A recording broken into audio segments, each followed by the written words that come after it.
Episode 6, Malachi 3:6 versus church tradition. Who really changed? Malachi 3:6. For I am the Lord, I change not. Therefore ye sons of Jacob are not consumed.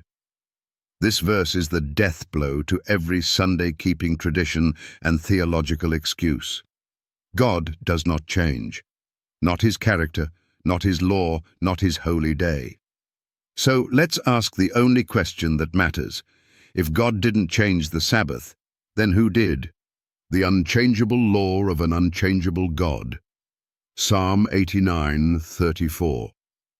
My covenant will I not break, nor alter the thing that is gone out of my lips. Exodus 20:1.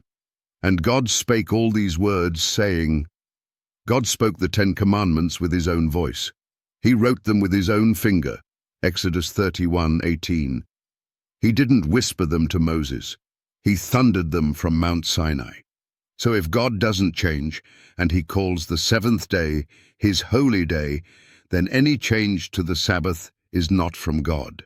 It's from man. The real change, Canon 29 and church tradition. Canon 29 of the Council of Laodicea, 364 AD. Christians must not Judaize by resting on the Sabbath, but must work on that day, rather honoring the Lord's day. There it is, the change in writing. A church council, not God, switched the commandment. And the Catholic Church makes no apologies. They openly admit, of course the Catholic Church claims that the change from Sabbath to Sunday was her act, and the act is a mark of her ecclesiastical authority. The Catholic Mirror, September 1893. Jesus and the Law. Matthew 5:17-18. Think not that I am come to destroy the law. Till heaven and earth pass, one jot or one tittle shall in no wise pass from the law. Has heaven and earth passed away? No. So the law, including the Sabbath, still stands. 20. Sunday keeper excuses smashed by Malachi 3:6.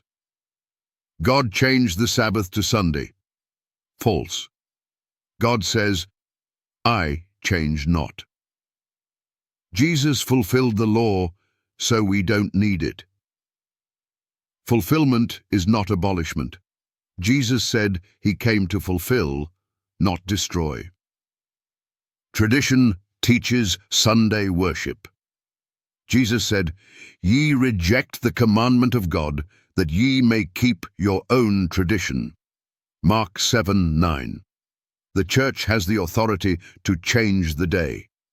Isaiah 33:22 says God alone is lawgiver.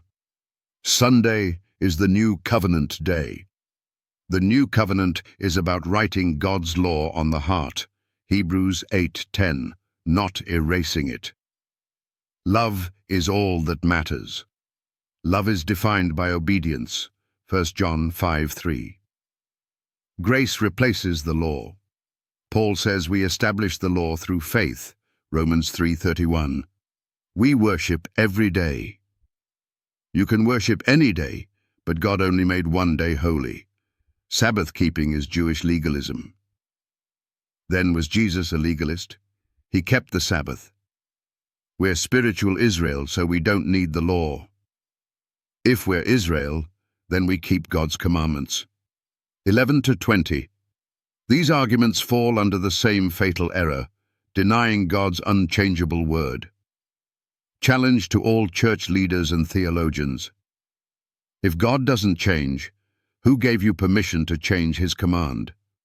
If the Sabbath was created in Eden and will be kept in the new earth, Isaiah 66:22-23, why would it be abolished now? If breaking God's law is sin, 1 John 3:4, then is not Sunday worship, a replacement of God's holy day, willful sin? Final warning. Revelation 22:14. Blessed are they that do his commandments, that they may have right to the tree of life. God's end-time people are not defined by popular opinion or church councils. They are defined by obedience to His eternal law. Next episode. Preview. In episode 7, we face the final courtroom, Judgment Day, and ask, will you defend God's Sabbath or man's Sunday?